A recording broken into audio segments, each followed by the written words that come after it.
We are now recording.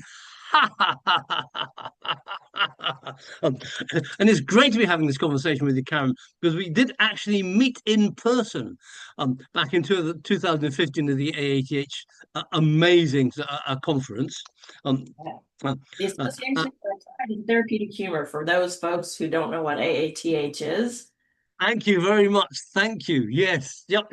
Um, and our conversation today is about joy, and thank you for taking the time for this, because as you probably know, question number one, Karyn, is what is joy to you? What does joy mean to you?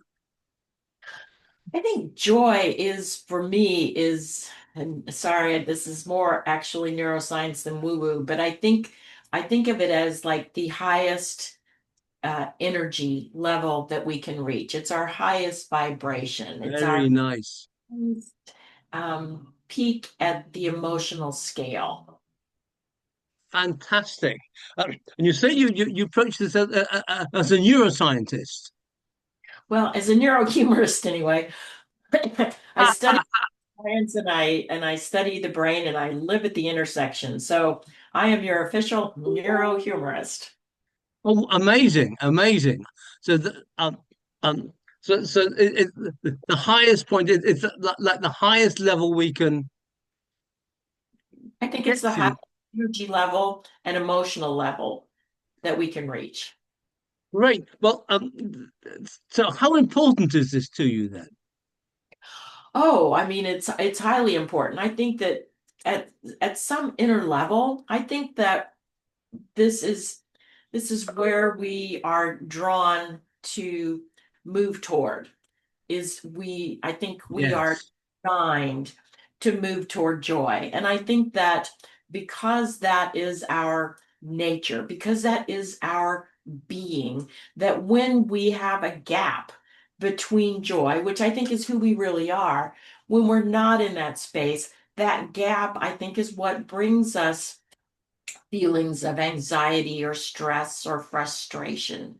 It is in that gap. And so when we can move in millimeters and take small steps to shorten that gap, to move ourselves toward that state of joy, then I think that this is when we can relieve some of our stress, anxiety, depression, frustration, and all of those words that are just Yeah. manifesting in today's news and media. Amazing. Amazing. So the sense that joy is our innate nature. Joy is Yeah, where we come from. Joy is what we are. joy is And what we are meant to be. Um, yeah, I didn't mean to interrupt you, but it is. It's who we really are. And when we are pulled away from that state, that is when our body signals us psychologically, emotionally, and physically that there is a gap, and the body and mind is saying, we want to get back to that state where we're meant to be. yes, yes. And so, what would be your top tip or your top tips for for returning, for reconnecting with this natural state? So, as a neuroscientist, I mean, I look at things in terms of helping people raise their awareness that there is that gap, because some of this is with the neural programming, the neural loops that we have, the messages, the self-talk that we have that we're not even aware of because of these Yep, 68 plus thousand thoughts that we have a day. yep. um, 90 to 95% of those are non-conscious, and about 85 to 90% of those are negative. So raising that awareness many times is just like, oh, if you're constantly saying, I have to do this, or I got to do that, or I need to, just raising the awareness that you can tweak some things in terms of your framing. As a neurohumorist, my top tip is, of course, implementing humor intentionally Yep. and consistently. If people can do those two things intentionally and consistently, and how do you do that? Well, I have at least 1,001 ways that I can show you how to do that. But what we know is that when we are not in that state of joy, when we are having this neurochemical experience, our amygdala gets hijacked, our body goes into a threat state, our brain goes into a threat state. We actually get dumber. We don't feel good. Yeah. And we have Yeah. shown humor can be a brain break. It can help us recapture that lost capacity that happens from a hijack. And I think that humor intentionally and consistently over time can help us in millimeters move back up to that state of joy because it's a continuum. And here's what I found in my experience, Joe. I Yes, have found please. in my experience, people many of them are in a state of depression, frustration, despair. I'm hearing words now like hopelessness, empty inside, dead inside, and they want to get to joy and they give up because it's too big of a leap. Yeah. But we don't have to make it in one leap. If Yeah. you Yeah. intentionally incorporate these steps every day, maybe you move from depression to frustration, and then from frustration maybe to boredom or Yeah. hope, and then Yeah. from hope it's a short leap from hope to happiness, and from happiness to joy and to bliss. Yes. Yes. So, key words I heard you use were to do it intentionally, and consistently. Then the other great reminder is um, uh, just keep doing it. You don't have to do it all in one go, right? Right, Um, right. um, uh, and yeah, what do you, Karen? What do you find works best for you? If you need to give yourself a kind of we all do from time to time. We need to kind of just sort of give ourselves a lift, give ourselves sort of an energy shot. So, what do you like to do?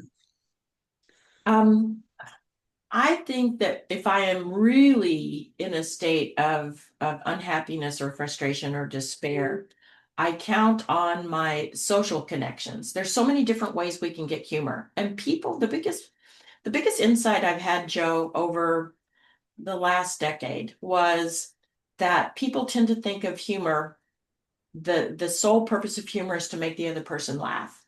And when we are, and that's entertainment. And so when we use humor for entertainment, how do we measure our success? We measure it through how often we make somebody laugh. But I Yeah, also have to recognize that the two other purposes are well-being and influence. And with these, it's not about making somebody laugh. It's like if you're using humor to improve health and well-being, the the evidence of this is not how often somebody laughs, but are they feeling better? Are they healthier yeah, physically, psychologically, socially? And with influence, it's not about how much you make the other person laugh, but what is the quantity and quality of relationships? Have you reached your goal? And so for me with health, it's not about being funny, it's about seeing funny. And so I have a repertoire of environmental cues that I use. My desk is covered. Just the other day, a dear friend, gave me this frog because I was telling her the E.B. White quote. Humor can be dissected as a frog can, but the thing dies yes, in the yes, inner yes, circle. yes, yep, yep, And so, but in terms of reaching out to others and saying, share something funny, share something funny. I purposefully have a list. One of my tips for others is increase the likelihood. Increase the likelihood. How can you arrange your environment? And that is bookmarks of funny movies. yep, It's media sites. It's funny people. It's getting rid of it's getting rid of the negative people in your life, or at yep, least spending as little time as yep. you absolutely must with them because somehow it makes them feel better to make other people feel worse, and you don't want to be a part of that. Yep, yep, Yeah, so reframing and reaching out to others and then putting things in yes, the environment to increase the likelihood that I can pull from that humor to help myself physically, psychologically, socially, even spiritually. Yes, yes. So you deliberately and intentionally arrange your environment to support you on this journey, and you have a nice and I imagine sort of constantly evolving list of social connections who you can reach out to and who you have this nice kind of connection with. Um, Yes. If Amazing. we're going to go outside into the heat and the blazing sun, we know to put on suntan lotion to protect ourselves. Yep, In the environment of the world, it's a little bit like that blazing sun. And so what I put on instead of suntan lotion is I put on a layer of humor. I spend 20 minutes every morning. I have a morning routine so that it's yep. intent consistent.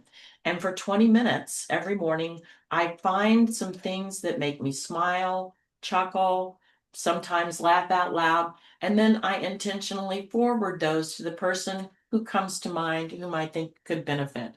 And so Oh, I've very nice. improved my day. And it increases the likelihood that they're going to do something nice for someone else as well.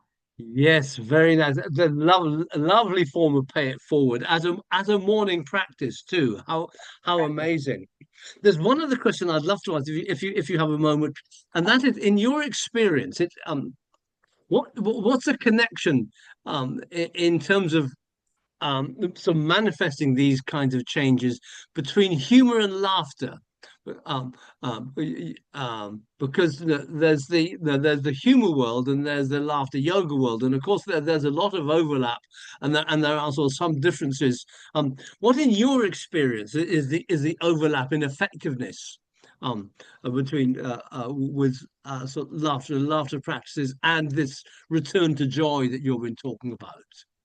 Well, what for people who are not familiar with this as a whole brain process, we know that wit is the cognitive Yep, processing. Or is it funny? Mirth is the emotional part of our brain that gives you that feeling of, oh, that's funny. yep, Laughter from the back or the occipital part of the brain is the physiological expression of humor. And now we know that we can have laughter without humor, we can have humor without laughter. But that sweet spot, when you have something that just tickles you, that yep, elevates your mood, that yep, brings you, I think laughter, I think these are brief bursts of joy.